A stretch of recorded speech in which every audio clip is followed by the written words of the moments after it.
the unconscious side. So I must explain to him that he has an unconscious, and that the dream is a manifestation of it, and if we succeed in analyzing the dream, we might get an idea about that power that makes him think like that. You see?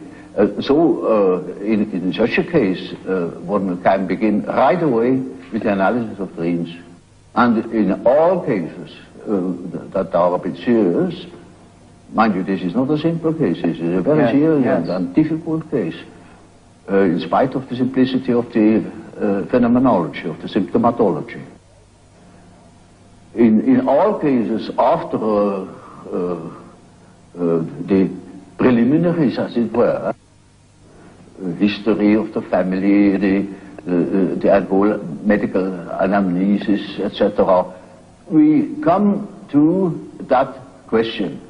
What is it in your unconscious that makes you wrong, that hinders you to think normally?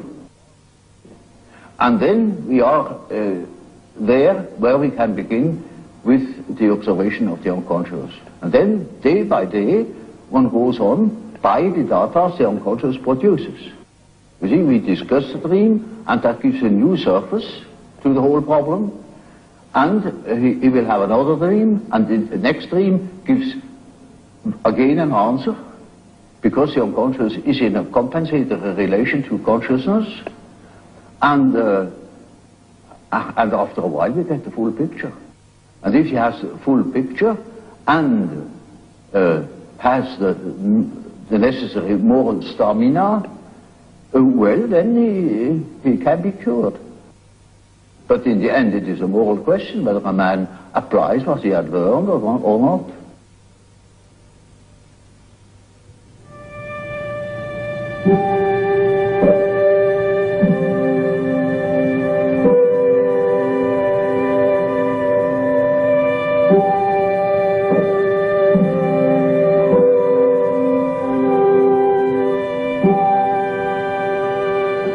Mandala is just one typical archetypal form. It is what they call in alchemy the quadratura circuli, a square in the circle, or the circle in the square. And it is an age-old symbol that goes right back in the prehistory of man, and is all over the earth. And it either expresses the deity or the self. And these two terms are typologically very much related. Which doesn't mean that I believe that God is a self or that the self is God. I make that statement that there is a psychological relation, and that can be have plenty of evidence for it.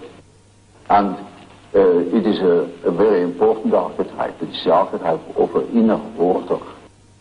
And it is always used in that sense, either to make the arrangement of the many aspects of the universe, a world scheme, or a scheme of our psyche.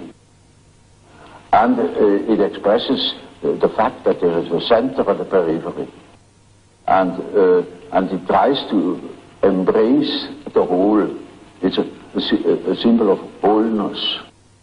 So you see, in a moment where, say, during a treatment, when there is great disorder and chaos in a man's mind, then this symbol can appear as in the form of a mandala in a dream, or when he makes imaginary fantastical drawings or something of the sort. There it spontaneously appears as a compensatory archetype, bringing order, showing the possibility of order, centeredness. And it means a center which is not coincident with the ego, but with the wholeness. It is wholeness. It is our wholeness, which I call the self. Self is the term for wholeness. And I am not whole in my ego. My ego is a fragment of my personality. Total self, yes. So you see, that the center of a mandala is not the ego, it is the whole personality. The whole self. The center of the whole personality. And it plays a very great role in the East, for instance. But in the Middle Ages equally.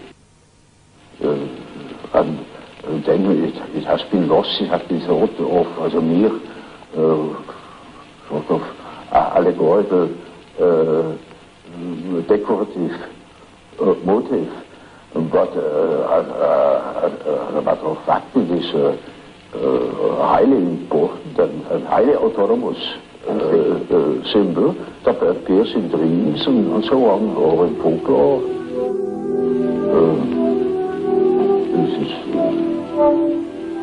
This is, one could easily say that the main archetype.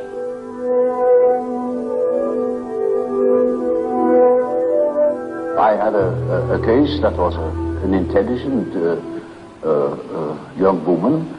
She was a student of philosophy, very good mind, where one could expect easily that she would see that I am not the parental authority. But she was utterly unable to get out of this delusion. And in such a case, one always has recourse to the dreams. It is just as if one would ask the unconscious, now what do you say to such a condition? You see, she says within the unconscious, of course I know you are not my father, but I just feel like that, it is like that, I depend upon you.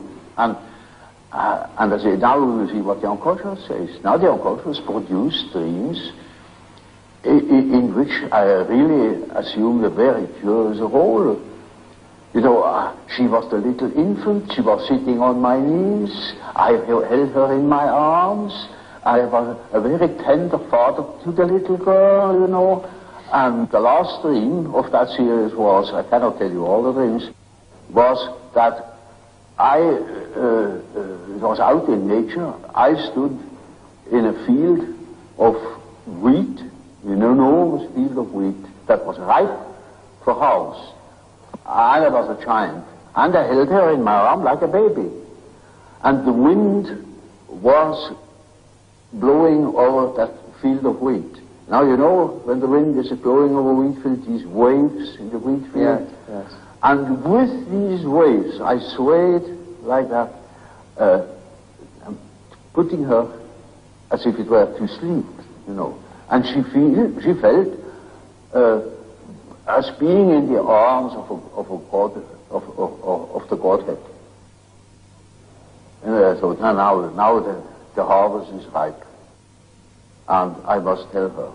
And I told her, you see, what you want and what you project into me, because you are not conscious of it, is you have the idea of a deity. You don't possess. Therefore you see it in me. That clicked. Because, you know, she had a rather intense religious education. Of course, it all vanished later on. And something disappeared from her world. The world became merely personal. And that religious conception of the world was non-existent, apparently.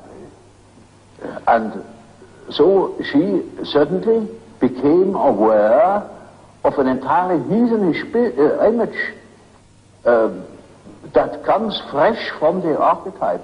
She had not the idea of a Christian God or of an Old Testament Yahweh. It was a heathenish God, you see, a God of nature, of vegetation. He was the wheat himself, he was the spirit of the wheat, the spirit of the wind. And she was in the arms of that Newman. No. Now, that is the living experience of an archetype. Now, that made a tremendous impression upon that girl, and instantly